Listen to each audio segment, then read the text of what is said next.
So I posted a question in the NACA unofficial group asking you guys what challenges you are having pre and post qualification. And the reason I asked that is because I wanted to directly address your concerns. So I put together a nice list. You guys, thank you for responding. A lot of feedback, a lot of questions, a lot of positive reinforcement from other members who have been successfully going through the program. So I just appreciate you guys responding. That is awesome. It's exactly what it did exactly what it was intended to do. So I put together a list of, I guess, questions or concerns based on what you guys posted so I could address it directly. So I wanted to get started. I know NACA is a very tedious process, and if you've heard me say it, you probably heard somebody say it, is not for the faint of heart. It can be a difficult program, but I think it's absolutely worth it if you can persevere and push through. But there are some challenges that you can't overcome. It's just inevitable because it's such a large organization, so many people that they are helping. But there are some obstacles and challenges that you can overcome. And that's the purpose of this video, to give you the education and knowledge that you need to overcome the issues and the obstacles that you personally can control and address, or maybe help a little bit, because it's not dependent only on you. You're dealing with other people, counselors, realtors, title companies, listing agents, inspectors, excuse me, all sorts of people, but you can only depend on yourself. So if I can equip you with some tools that'll make your life easier and help you be a more educated, empowered buyer, that's exactly what I want to do. So let's get started. One of the first questions, or I guess concerns or issues that people were having, was relative to wait time. Now, this is big because there are thousands and thousands of NACA members. And I don't want to do none of that. Let's go back. There are thousands and thousands and thousands of NACA members. Again, this is a national organization. That means all across the country, there are NACA offices, housing counselors, mortgage counselors, in-house agents, people assisting you in the NACA process. So this is a very large organization, okay? The wait time. A huge part of the problem with the wait time has to do with the fact that NACA is a nonprofit organization. So a lot of the efforts come from people who are volunteering their time and their efforts. Yes, they do have staff, but obviously the organization is understaffed just because there are so many people, so many members to be helped. On average, and I don't know if the number has increased since I last spoke with a counselor, but on average, each mortgage counselor has at least 50 members that they are working with at one time. So I don't know what you guys do for a living, but I can't imagine. I would imagine in real estate that's probably abundant and awesome, but absolutely overwhelming. But I can't imagine having 50 clients at one time to service. So that's huge. And it's not making an excuse, but you have to keep in mind the mission of this organization is to help people. And again, mortgage counselors, housing counselors are typically working with at least 50 people at a time. So when it comes to the wait time to get intake appointments or different things, you have to understand their schedules are extremely booked. And again, thousands and thousands of people are taking advantage of this program. Another key component of the wait time has to do with the ATD events. Since the pandemic, we have gone virtual. Once upon a time, we did workshops where you can come and get qualified same day. You brought all your paperwork, and it was very, very efficient. It was intense for us who are working the events, but for members, it was absolutely beneficial because it almost eliminated the wait time for qualification. If you came prepared and ready, you can get qualified over the weekend. The pandemic has absolutely changed that. So be considerate that it's no longer what it once was. Counselors are working from home, and the only access they have is via their computer or phone. All right. But to give you some hope, The word is we will be getting back to those ATD events coming January. So that's going to be huge. If you don't know the ATD events, I encourage you to look it up, go on YouTube, see some of the past events, even check in the group and see some of the experiences that other members have had. But the ATD event, Achieve the Dream events, were awesome. People were getting qualified 24 hours, 48 hours over the weekend. So we are getting back to that. So look forward to that. Get your stuff together if you aren't already. Even if you are in the process and you may have an appointment way down the line, once the ATD events are back on, you can absolutely register and get ahead of the game. So make sure you look out for that. All right. The second, I'll say another question. We're not going to count it because quite a few concerns people had. The purchase and sales contract and their names matching on documents. Okay, so contracts are legally binding agreements. One way to overcome that obstacle, make sure that all the names, all parties are spelled correctly, one, and that if it's a middle initial, whatever, all the name matches on all documents, purchase and sales contract, any addendums, anything you send to the title company, make sure all of the names match. And more importantly, make sure they match the name on your NACA web file. If there's any type of error or discrepancy in your name, your real estate agent can absolutely execute a name addendum, which will address who you are and put it towards the contract to provide any clarity to any parties, title company, whatever. But from start to finish, from the time you fill out your application, your purchase and sales contract, when you're writing your offer, make sure the name is what it's supposed to be, and you sign and write that name or have your realtor include that name in all of your documentation. That'll help you avoid any delays. Major concern I saw, a lot of people are having challenges with credit access. This is a big one. So credit access is what happens after you go into contract. You get a ratified contract, your offer is accepted, and you go back to your counselor basically to confirm that you're still in the same qualification position that you were in when they qualified you. So we have a credit access checklist. So have your realtor send that to you. If you have an IHA, or if you're not working with an IHA, you may want to get one. We have a credit access checklist that you need to have in place before your offer is accepted to help you avoid delays. Some of the things that need to be ready and prepared to avoid delays: your ratified contract fully completed. Your realtor must also complete a transaction summary, which lists all information on all parties pertinent to the transaction. Inspection. Your inspection, that'll be one of the first things that you want to schedule once you go into contract. Your pest inspection, and also your verifications, proof of income, proof of rental history. Those are a few of the items that you need in place in order for your counselor to submit credit access. So having those things ready when you know you're writing on an offer on the property will help you to avoid any delays, because your counselor cannot submit you for credit access without it. All right. Another key component of credit access, if you're purchasing a condo or if you're in an association, have your realtor get that condo questionnaire, that master blanket policy, and you independently get your homeowner's insurance in place. That's also key to credit access. So if you do these things proactively, once you're in with your counselor, you'll already have it. This will help you to avoid delays. A lot of the delays people see in credit access is because they're not properly prepared. I'm not saying that's the only reason, but a lot of the reason that I'm hearing from counselors, they cannot submit your file if you don't have all your documentation. So be proactive and be prepared.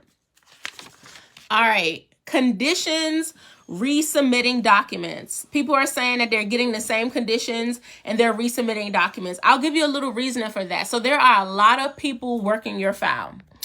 You have your counselor who initially sends it to the bank. Once it goes to the bank, you have underwriters. There are a lot of hands in the pot, and they're all doing different reviews. So the underwriter may see something that, yes, your counselor already addressed, but it's the first time they're putting eye to it. So they need an explanation. One key way to avoid, not even avoid, if you're getting asked for documents you already submitted, have a cute little file on your computer, a cute little file on your phone, a disk drive, something that you can stick into your computer with all of your documents, your verifications, your letter of explanations. If you submitted it once, keep it in a file. So if they ask for it again, it's no sweat off your back. You can easily access it and submit it. I did I think it was a reel, something short, but it was humorous, but it was intentional. The time it takes you to complain about resubmitting the document to your counselor, you could have already submitted it. Spend your energy where it's useful. If you want the house, do what's necessary, submit it again, and submit it again if you have to.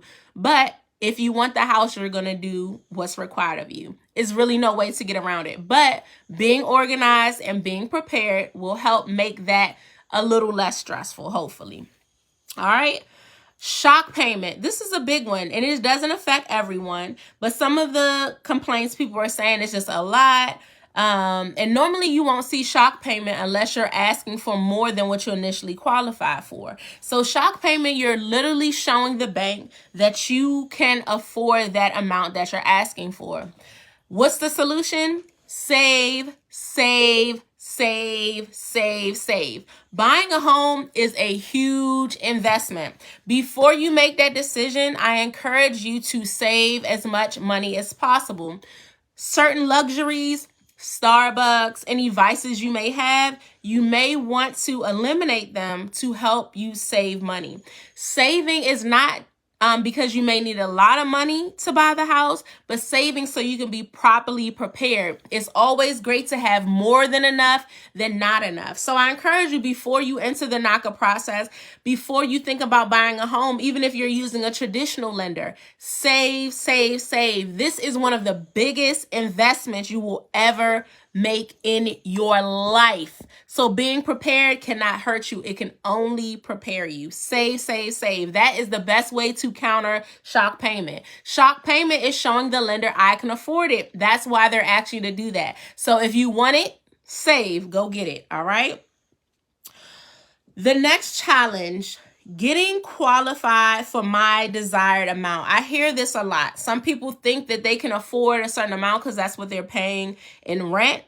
A lot of times, you guys, you are living outside your means. Just because you're paying $3,500 a month does not mean you can afford it. It's very, very different when you're applying for an apartment or a rental property and you're buying a home. Things have to be considered, such as utilities, if something goes wrong. So when it comes to getting qualified, you have to remember, NACA qualifies you based on affordability. They don't have a 0% foreclosure rate for nothing. They want to make sure they're getting you in a home you actually can afford, right? They're advocates for ownership. They're not advocates for getting you in a home that the bank is going to take later. So you may think that you qualify for more, but when they get into your finances and they're seeing that you're spending, you have a shopping habit or a Starbucks habit or a gambling habit, and you really can't afford what you're asking for, a lot of times that's where that disappointment comes from. Not all the time, but a lot of times. So I will say, if you're not getting your anticipated amount on your affordability sheet, immediately contact your counselor, right? Discuss it with them so they can address it. But you have to show that you can afford it, because affordability is the foundation of NACA. They want to make sure you're in a home that you can pass on to your family, right? Not a home that will end up in foreclosure. That is not the goal of this program. This is not the goal. And that is not how you build generational wealth. So a lot of times, you guys, you may be living outside your means. And another thing I noticed, people were talking about comparing their experiences with maybe relatives or friends that were in the program, you'd be surprised. When it comes to finances, no matter how much you think you know somebody, you don't really know their finances or their personal situation. So just because they tell you, well, XYZ, does not mean that's necessarily the case. And I'm an advocate for minding the business that is yours. You have your mortgage counselor, you have your budget, you have your affordability. Focusing on that will help you stay focused in this process. When you get to comparing your experience with other people and how their counselor did, it's not going to help you in any way. Again, if you're going to exert energy, let it be towards getting you your home. So don't let comparison block your blessings when it comes to this program. Focus on your affordability. Your counselor is your counselor. Be transparent, have conversations. But again, we're adults, be respectful, communicate, and see where the disconnect may be, because they should be able to explain to you why what you actually qualify for is different from your actual expectation. All right. Housing counselor, mortgage counselor response time. Again, this goes into them working with over 50, at least 50 members at a time. However, there are some counselors that have some challenges and they may not be the best counselor for you. I tell people this, even like when it comes to choosing a real estate agent, it is a relationship. And sometimes it's just not a good fit. I will say, however, communication, some suggestions when you're communicating, it could be small things. Make sure you're including your NACA ID in the emails. If there are items that are urgent, include urgent in the subject line. And I find a lot of times people do not utilize their NACA links email. If you don't know what that is, it is your unique NACA email address.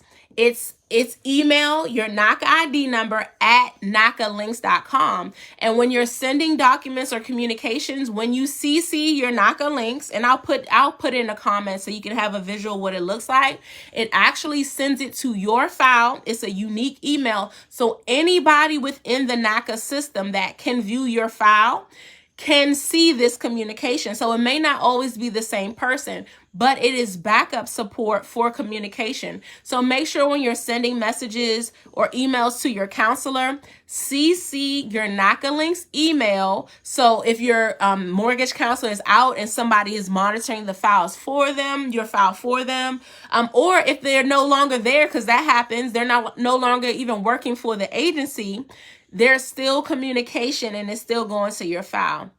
So make sure you take advantage of that. And even further, again, sometimes, to be honest, it may just be an MC that's just not great at their job for whatever reason, right? Just like any other industry, it does not hurt to CC a manager. Find out who the mortgage counselor's manager is. If you're having like extensive problems and it's just ridiculous, CC your manager. I am CC the manager. I am the CC queen. Somebody's going to CC this, right? Somebody's going to see this. So if you're having some difficulties with communication with your counselor, it doesn't hurt to CC a manager or at the administrator to have somebody else view this communication so they can be held accountable, right? And at the end of the day, when it comes to response time, how long it takes, my thing is, do you want the house or not? It really is that simple sometimes, and I'm never making an excuse for poor customer service or anything like that, but the squeaky wheel gets the oil. So do you want the house? If they ask you to submit your document 100 times, or if it takes me to email someone 100 times for me to get the result I want, when it comes to our goals, we either want them or not, right? So keep doing what you're supposed to be doing. Keep communicating, but don't be discouraged and let that be the reason that you quit. You want it or you don't, right? Another major concern you guys are having, hand repairs. This is a big one. One of the ways, and I'll start with inspection, as soon as you know you're submitting an offer, you'll want to have your inspector in place. I am a manifestation master, right? When I submit an offer, I tell my clients, Get on the inspector's schedule because you don't know. See their availability as soon as possible because we need this inspection completed ASAP. Say the offer doesn't get accepted. Hey, inspector, I'm going to need to cancel. Isn't it better to have the inspection in place, have your appointment scheduled already in place, right? Prior to, and cancel later than to not be able to have an appointment until a week or 2 weeks later when your contingency has already expired. So be proactive and be intentional, especially when it's coming down to hand. The best way to start with hand is on the right foot. So schedule your inspections immediately. Most contingencies are 3, 5, 7 days for an inspection, and that includes the inspection taking place, the report coming in, and time to review it. So you don't have a lot of time. So make sure that's one of the very first things that you do, right? Another thing, if the property, when you're in the property, you should be, or your realtor, whoever, this is something I do, should be turning on the stove, cutting on the water, checking out the property. You're not just looking to fall in love with the property. You're inspecting, you're doing a general inspection of this property. So if there's a property you foresee needs repairs, wouldn't it be advantageous to have contractors on standby immediately? Or you can do your own research to say, well, this sub pump looks a little funky. Let me Google real quick and see how much this costs. We live in the land of information, right? Information everywhere. So if you're in a property and you see a few items, write them down. Or your realtor can give you insight. I know, say you want to redo a kitchen, right? Kitchens can run you $20,000 plus. Bathrooms, anywhere from $6,000 to $10,000 a bathroom, right? This is from experience. So having an experienced realtor doesn't hurt, but we live in a land, again, of information. So if you're walking through the house and you say, oh, I see this light is going to need to be fixed or things like that, be proactive and prepare yourself. Don't wait for hand to send you the list. You know what needs to be done. Be proactive. Do the work so you can have it in your mind what the expectation is moving forward. Oh, I'm going to need this. Let me contact my contractors. Oh, this is minor. I'll probably waive this when hand comes. So begin with the end in mind. That's the best way to address hand, I promise. Negotiate ASAP. If your realtor has negotiated repairs with the seller, immediately, while you're still in inspection, before the report even comes back, your realtor should be on the phone with the listing agent. Hey, it looks like this is leaking. This needs to be done. I haven't got the official report yet, but just to be proactive to avoid delays, let me give you the expectation. Be proactive to avoid delays and schedule your bids as soon as possible. If it needs to be done, it needs to be done. Contractor needs to do it, so why wait around? Everything, time, this is a thing we say in real estate, time is of the essence. So you got to move. I've seen clients that are just lax. I'm like, do you want this house? You sure? Because the way you're moving, I can't tell. Time is of the essence. So be intentional and be proactive. Another key thing I would say, discuss the possible scenarios with your realtor. Typically, when it comes to repairs, a seller either will not fix anything at all. They'll give you a credit, or they say, forget you. You know what? Give me my house back, right? Those are typically the scenarios. So discuss those scenarios, or your realtor should discuss those scenarios with you in advance so you can already be prepared. And I would absolutely say, one of the first things you want to do is attend a hand webinar. Go on NACA.com, schedule, get on the schedule so you can see how the process works. So once you're under contract, that's not the first time you're seeing it, right? And know that there will be some repairs that you can waive, but if you waive them, NACA wants to see and verify that you can actually afford it. So keep that in mind when you're walking through and you have all this vision and things like that. It may cost you some money, but be prepared. Be prepared. And again, a hand webinar will not hurt. It will give you all the information that you need.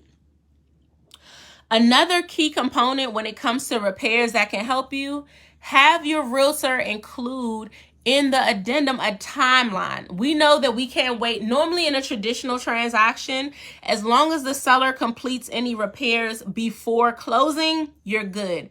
That will never work in the NACA world. Have your realtor include in the contract all repairs must be completed, and that can be in the inspection addendum.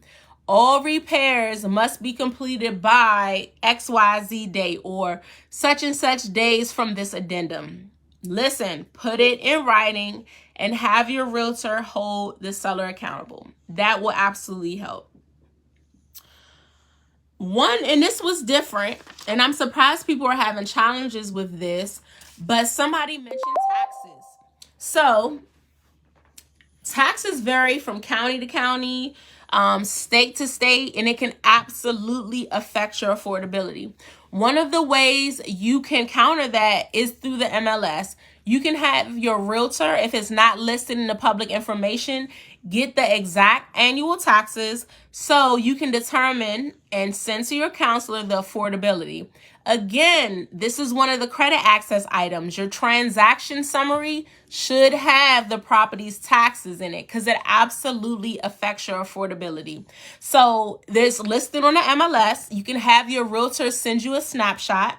And again, it should be included on your transaction summary.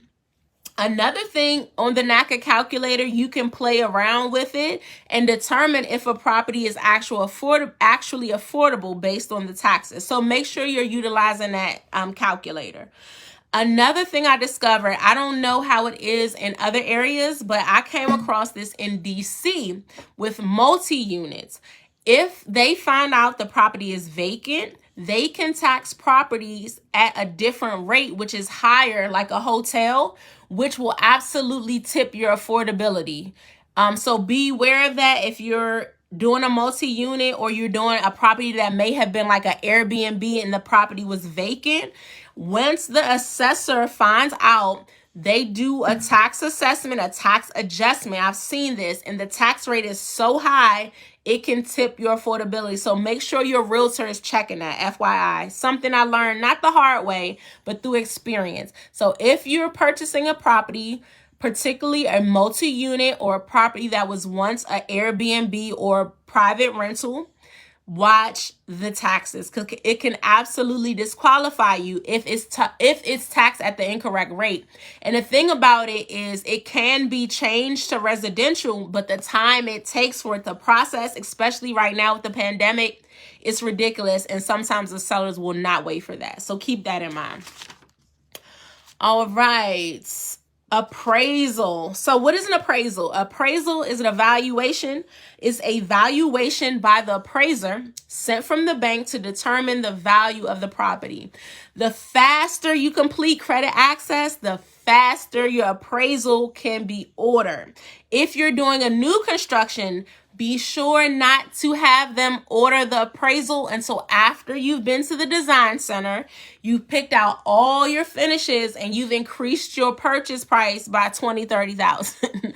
I'm being sarcastic, but that often happens after you've seen all the glitz and glam and the nice finishes. That purchase price tends to go up, and if you send if the appraisal is done prior to those finishes, the property is going to be valued at the lower rate and not the full value. And what happens is any difference from the appraisal and the actual purchase price, you will be responsible for paying for that. So make sure your counselor knows, or it's clear that the appraisal is not to be ordered until after you've picked out your finishes, after you've been to the design center, and you have a final purchase price. Super, super, super important.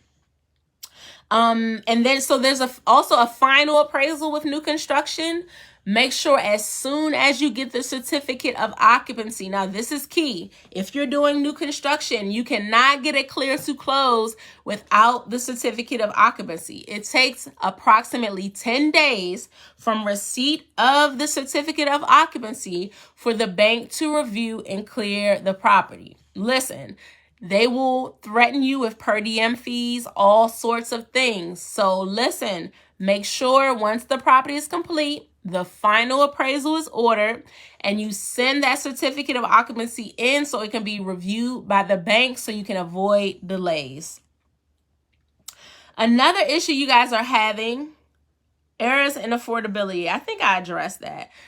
Immediately contact your counselor. But again, it can absolutely be because you can't afford the amount that you're requesting, or there just may be some discrepancy. But the sooner you address it, like at the purchase workshop, if you're seeing a difference from what was discussed and what's actually on your affordability sheet, reach out to your counselor immediately to discuss, and it could be an error, but immediately. Do not wait until you're under contract to discuss it, because then it's a whole different experience. Another concern, I guess question more so, people mention housing counselors, mortgage counselors working off of commission. I thought this was kind of funny, because in real estate, counselors will staff, they're paid, of course, for their time as staff, but they do receive an incentive because sales, this is sales, real estate is sales. They do receive a commission or incentive for the members that actually make it to closing. And I mention that because I want you guys to be aware that everybody involved in this process, from your housing counselor to your mortgage counselor to your realtor to the listing agent, they want you to get this home. Everybody has the same goal and the same mission. So don't think because if they were being paid more, that it would make a difference. Most people in NACA do this. They are in this organization because they care for the people. They are advocates for ownership. So their payment, their commission, their pay structure has absolutely nothing to do with their level of motivation in helping you get this home. So they're actually receiving some sort of commission. Of course, we think it's never enough for the work that we do, but it's absolutely has nothing to do with their communications and dealings with you. And I always say, mind your own pockets. You know what I mean? You can always send them a thank you gift or something like that after you close on a home. But no, they are paid staff and they're working very, very hard. And again, they're working with a lot of members at a time, and their motivation has absolutely nothing to do with their compensation. All right. Getting an appointment. I feel like I've discussed this. ATD events not happening has just hindered a lot of the expedited process that we once experienced, but we will hopefully get back to that. But that's just what it is. It's thousands of people all over the country trying to get in on a webinar, trying to get in touch with counselors. And a lot of times the counselors you have are not even local. So they're implementing people from other areas to help as well. This is just the nature of the beast. This is a large organization that helps a lot of people. This program offers no down payment, no closing costs, a ridiculously low interest rate, creates opportunities that for a lot of people otherwise would not be available. Ownership would not even be an option for them. So you can imagine the people that are just coming in droves to get this help. Unfortunately, the organization doesn't have enough people to get you guys through as fast as you would like to. But again, if you're staying committed to the goal and you really want this, you'll stick it through. And another thing I say, it was created particularly for people who had challenges with these things, credit challenges, income challenges, not enough money for down payment. A lot of people in this program, that is not necessarily their plight. So I say this to say, NACA isn't always the best program for everybody. So if you have great credit, you have resources, I mean, it wouldn't hurt for you to find other options if you have to. And I know some people that do, but know that if you have other options, you should feel free to explore. And NACA is not a requirement. It's not something you have to do. It is a program created to help. So even though it can be frustrating and tedious and, you know, whatever it is, it's a program that's helping thousands and thousands of people. And if for whatever reason it's not for you, it's not for you, and you do have other options. All right. So just keep that in mind. Another challenge some of you guys are having is locating a home within your budget. Now that isn't really a huge challenge, because I say you have to be open. You have to be open. Open your search up. If you're seeing that you're not finding homes in the price range that you love, explore other options. You know, you may have a buoy budget, but Capitol Heights may be a little more affordable. And I tell people, make a list, negotiables, non-negotiables. You can create the perfect home in your desired location, but you can't take the home and put it somewhere else. So start with the location. And if you're not finding what you love in that particular location within a price range, broaden your horizons. Find out whatever it is that you love about that particular area. Find out what other areas that may be more affordable can offer you some of those same things. And that's where a professional realtor comes in, somebody familiar with the area and doing your due diligence. I've seen so many clients be surprised about the opportunities and the homes that they found just by opening up the opportunity. You know, just saying, you know what, let me try this. Let me explore this. Sometimes being too one-dimensional can block your blessings. So if you're not finding what you're looking for, look a little bit more, open up your search, and be a little bit more flexible. Because at the end of the day, if what you can afford is what you can afford. And sometimes right now is not the best time. So if right now your income doesn't serve and provide you with the affordability for you get the home you want, you may need to save a little more. Maybe in a few months or a couple of years, your income has changed to the point you can afford to live in the area you want. So again, it's not a dead-end street. You do have options. So be flexible. All right. And that was mostly the concerns you guys had, particularly hand, credit access, repeat documents. That's my dog snoring. Having to resubmit documents and things like that were mainly your challenges. But I hope some of the insight that I gave you will help you. Be prepared, be proactive. Again, that credit access checklist that we send to our clients, you can get that from your realtor. IHAs, which are in-house agents that NACA have provided for you specifically as a member, they have access to that. So have your in-house agent send it to you so you can be ready. But being ready and staying ready so you don't have to get ready is key to this program. It will absolutely help you be successful. So I didn't want this to be too long, but I wanted to give you as much education and information as possible because again, our mission is to get you in a home. That's why I joined NACA, to help build generational wealth, to help people own homes that they can pass on to their children for years to come. So my goal is, again, to educate you, empower you to make this process as simple as possible. So again, I hope you were taking notes. I'll save this video. And if you know anybody that can benefit from this video, make sure you send it. So like, share. I'll make sure I upload it to my YouTube so it can be an absolute resource for you guys. Again, you know my mission, you know my motto is always to help you shift your mindset, acquire assets, and buy real estate like a boss. Thank you guys for chiming in. Again, always my goal to educate and empower you towards home ownership.